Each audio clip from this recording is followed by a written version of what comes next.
Rock and metal invasion. Rock and metal invasion. Rock and metal invasion. Rock and metal invasion.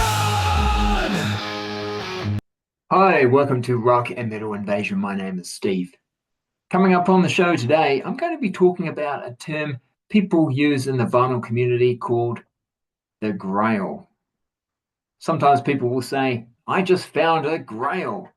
I just found the record I've been searching my whole life for.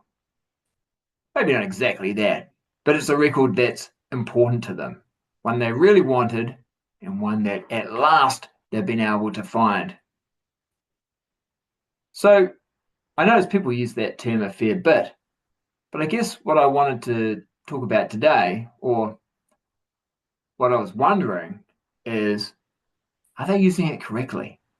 Is this term being overused?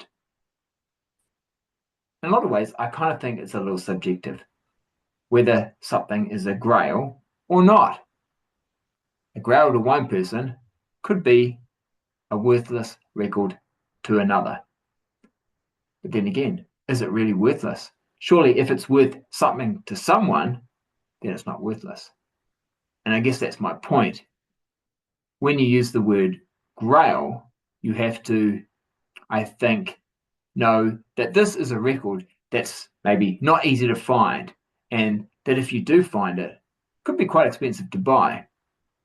And of course, in saying that, there are some exceptions. You know, maybe it was made in limited quantities. And that's, again, another thing that's associated with a grail. And, you know, a record can be really popular, but there can be thousands of copies of it. So it can be very easy to find. Those aren't grails. Anyway, let's break down a couple of the things I just talked about. First, the price. Like I said, usually a grail is not cheap to buy because it's in demand. People want it, and people are sometimes willing to pay for it. Sometimes, however, you can actually get lucky. Sometimes not only have you found the record you've really been looking for, but the person selling it doesn't know it's rare or has value, or just doesn't care. And so not only have you found the record you've really been wanting, but you found it at a great price. That's a great day. Other times, and this is, you know, the more common scenario, you find the record you've been looking for, but it's going to cost you a fair bit of money if you want to buy it. And that's when you've really got to weigh up the whole, how much do you really want it scenario? Is it worth paying that much money? Now, I have a want list, and I guess, yeah, there are some grails on that want list. I mean, I could go to Discogs right now and buy some of my so-called grails, but it's going to cost me potentially hundreds of dollars. And for me at the moment, the cost outweighs the want. And it's hard to say no sometimes, especially when Dan is showing off his vinyl copies of the Chrissy Steele album or the second Phantom Blue album. But yeah, I mean, I think there's a certain price point, I suppose, where I decide I can get it. I'm happy to pay that much for it. And thus, I'm going to get the grail I've been looking for. Right now, what Chrissy Steele goes for is more than I want to pay. However, if I saw the debut Iron Napoleon album on vinyl for the same amount of money, I would very quickly be giving them my money. And I will admit as well, sometimes I found records or CDs even, I mean, CDs can be grails for people, that weren't grails for me, but I know are grails for other people. And I've seen them for a good price. And yeah, I buy them and then I sell them. And I usually end up selling them for quite a bit of money because I know they have value and I know people want them and they're not easy to find. Why do I do that if I don't really want it? Well, because I want to be able to buy my own grails. And one way to do that is to sell grails to other people. I actually once found a Sharon O'Neill CD, so it's a CD, at an op shop, which you might call a charity shop or thrift shop, and it was just $1. And I got it because, well, it was only $1, but I never remembered seeing it before. That's the only reason. I mean, when you go shopping for music a fair bit, you get used to seeing the same albums. And I didn't remember ever seeing that album before. Sharon O'Neill is probably more well known here in New Zealand than anywhere else. She's a New Zealand singer. Check out her song Maxine. Great song. Came out in the 80s. Great song.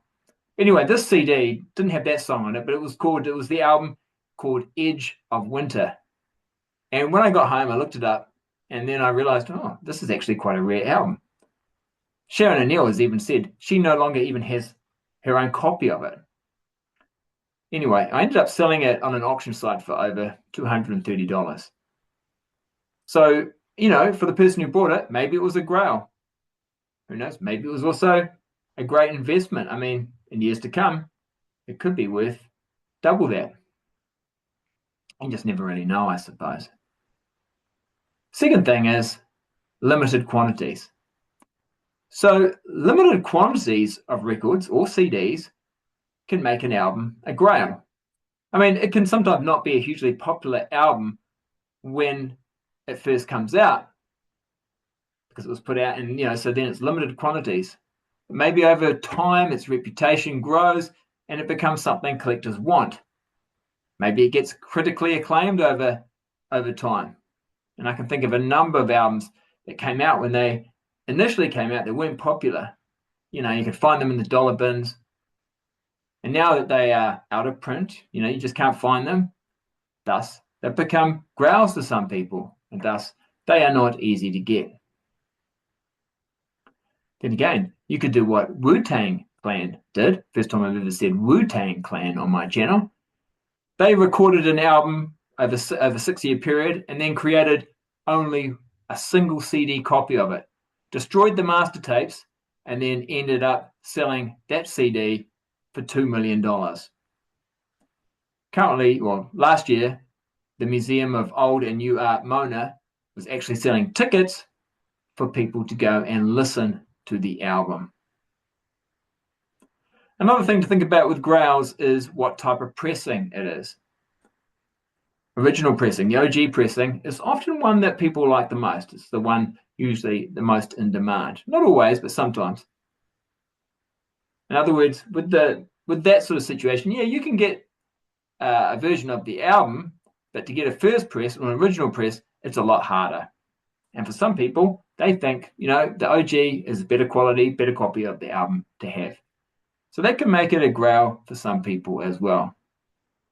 I remember I once found, just managed to pick up at a really cheap price, a big selection of AC/DC first press made in Japan CDs.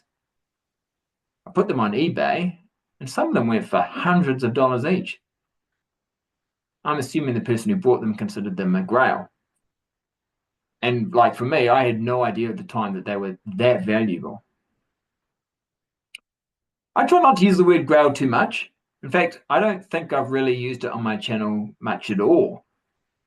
And I'd also probably have to say, I'm not really sure when I even last found a Grail. It's been a while.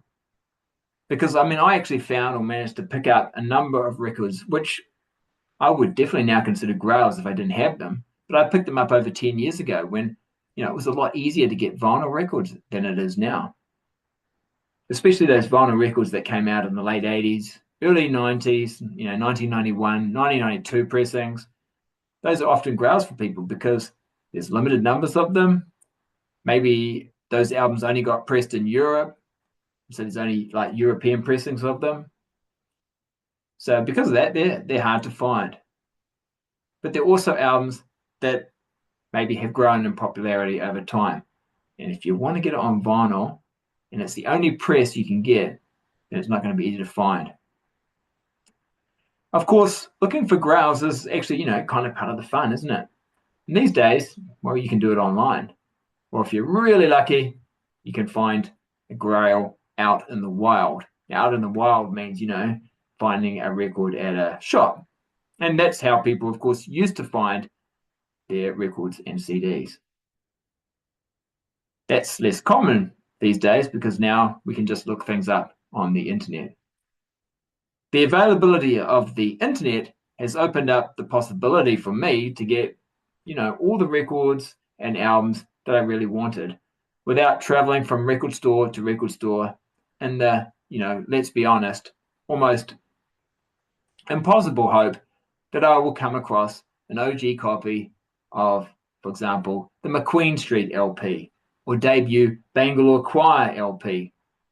That was just never going to happen. But online, I could find it and get it. These days, any record I want that I consider a grail, I can find online, isn't cheap. It's not going to be cheap. In fact, most of them are about 3 figures for me to buy. So will I get them? Probably not. But hey, maybe I'll get lucky. Maybe one day, out in the wild, I'll find it. Then when I go and buy it, of course, I'll try and act all cool, like, oh yeah, guess I'll get this. In case the shop owner cottons on to my desire for the record, looks up its value, and then tells me, oh, sorry, it's been priced incorrectly. Now, that's never happened, but just saying. One thing's for sure, there's nothing like being out in the wild at a record fair or at a record shop and finding that record you've really been looking for, especially when it's at a great price. For a long time, the debut Unruly Child album was a real grail for me. It was on my want list. One of those albums that sometimes wasn't even available on Discogs, but it did exist, and then, sometimes it would be listed, but it would be listed for more money than I wanted to pay. However, this is an example where sometimes you are able to get a grail because it gets reissued. So Real Gone Music reissued the debut Unruly Child album on vinyl. And so I guess you could say I got my grail, but I don't really consider that getting a grail because, well, it's not the original press. But, not that I have any interest now in getting an OG copy of Unruly Child. I mean, yes, if I saw it for 10 or 15 bucks or something like that, yeah, I'd pick it up. But I don't really have an interest now. I've got the album on vinyl, and it's an official release. Me personally, I'm not interested in unofficial releases. I don't really think that counts as a grail if you find it. That's just me.